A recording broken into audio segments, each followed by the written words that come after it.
moment the roster dropped, a war started, and it has nothing to do with other countries. Caitlin Clark made the USA World Cup qualifying team. That's official. But what's happening behind closed doors? That's the story nobody's telling you. When USA Basketball released the 12-player roster, social media exploded. Clark's name wasn't buried, it was front and center. This is her first real shot with the senior team. When in Puerto Rico, you're playing for gold in Berlin. Lose. You're watching from home. But here's what insiders are whispering. The veterans are sitting out. And suddenly everyone's asking who really controls USA Basketball. You've got Olympic gold medalists like Kelsey Plum and Chelsea Gray, players who've been through fire. Then there's the new blood. Caitlin Clark, Paige Bueckers, Angel Reese, Aaliyah Boston. Everyone dominated college. Everyone has millions of views. But college success doesn't automatically translate internationally. The game is faster, more physical. It separates who belongs from who doesn't. What stands out most is who's not on this roster. No AJ Wilson, no Breanna Stewart, no Sabrina Ionescu. The superstars are sitting out. And honestly, that might be the best thing possible. When those legends play, others become role players by default. But with them taking a breather, opportunity knocks loud. Minutes are available. Starting spots are up for grabs. 12 players made the cut. Only 5 can start. And right now, there's a battle brewing that threatens to tear this team apart before they ever step on the court. Who runs the point? Who controls the offense? Who gets the ball when the game hangs in the balance? Veterans expect respect. Young stars expect playing time based on current performance. When they clash, coaches face impossible decisions that leave someone furious on the bench. Clark just finished a WNBA season averaging 19 points and 9 assists. She's the NCAA's all-time leading scorer. She fundamentally altered women's basketball just by existing. Her jersey sales shattered records. Her games drew viewership that made network executives do double takes. She's the reason casual fans suddenly cared about the WNBA. One player shifted an entire professional ecosystem. So why is there even a debate about whether she should start? Because basketball isn't just about talent. It's about politics, relationships, who you know. And that's where this gets complicated. Sue Bird is running the show. She's the managing director of USA Basketball. She picks the roster. She decides who gets invited. Sue Bird is a living legend for WNBA titles, 5 Olympic gold medals. Nobody questions her basketball IQ. But here's the thing. Sue Bird played college ball at UConn. And if you understand UConn women's basketball even a little, you know they take care of their own. Paige Bueckers plays for UConn. She's the crown jewel of Gino Auriemma's program. As a freshman, she was Unstoppable National Player of the Year. Then injuries hit. She's come back and played well, but she hasn't quite recaptured that freshman magic. Gino Auriemma recently made comments that raised eyebrows everywhere. He suggested Paige has an inside track to being Team USA's starting point guard. Not because she's demonstrably better, but because of connections. History, the UConn pipeline. Think about it. Diana Taurasi, UConn, Sue Bird, UConn, Maya Moore, UConn, Breanna Stewart, UConn. The list goes on forever. UConn players have dominated USA Basketball for decades. When they're the best available, fine. But when favoritism creeps and when relationships matter more than performance, that's when people start asking uncomfortable questions. Caitlin Clark went to Iowa. No history with Sue Bird. No UConn connection. No built-in advantage. She's coming in as an outsider trying to prove herself in a system controlled by one program for 20 years. That's a difficult position regardless of talent. The coaching staff adds another layer. Kara Lawson from Duke is head coach, and Stephanie White from Indiana, Caitlin Clark's coach. The woman who's worked with her every day. The person who knows her game better than anyone. So, you've got Sue Bird with UConn loyalties in one corner, and Stephanie White with her connection to Clark in the other. How does that play out when starting lineups get decided? Does talent win, or do relationships tip the scales? The point guard position is everything. You control tempo. You decide who eats. 3 legitimate candidates are fighting for that spot. Caitlin Clark just proved she belongs at the highest level. 19 points per game. 9 assists. She makes defenders look foolish. Her vision is elite. Her range is absurd. She can pull up from the logo and make it look routine. When she crosses half court, defenses must respect her immediately. Paige Bueckers is coming off injuries, but when healthy, she's special.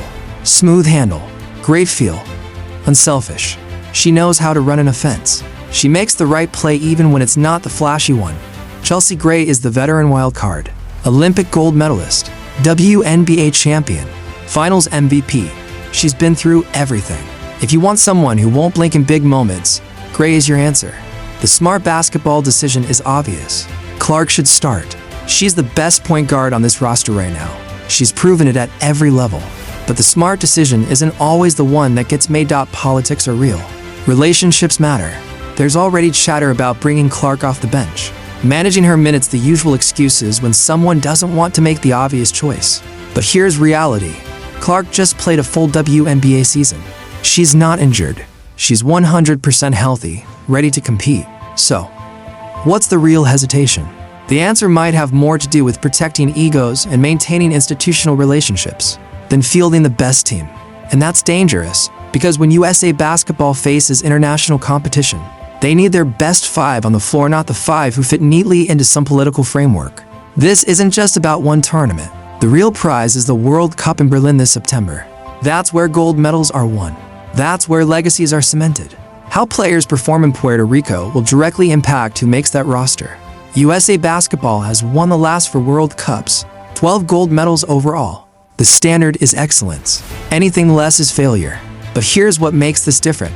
The attention on women's basketball has exploded. Caitlin Clark is the catalyst. Her college games drew millions. Her WNBA debut broke attendance records nationwide. Cities that never cared about women's basketball suddenly sold out when she came to town. The Caitlin Clark effect is measurable, undeniable, transformative. USA basketball knows this. They know having Clark on the team brings eyeballs, brings legitimacy.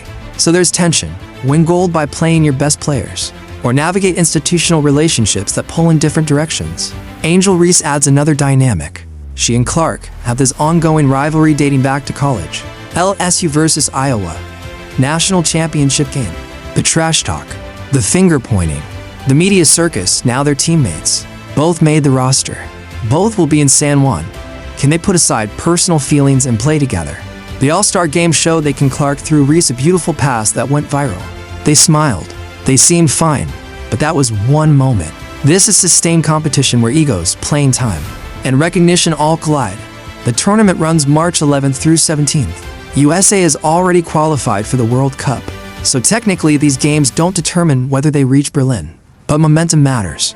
Chemistry matters. Building continuity matters. You can't just throw 12 players together in September and expect dominance. You need court time together. You need to figure rotations, who plays well together, who clashes, what lineups work. That's what makes March crucial.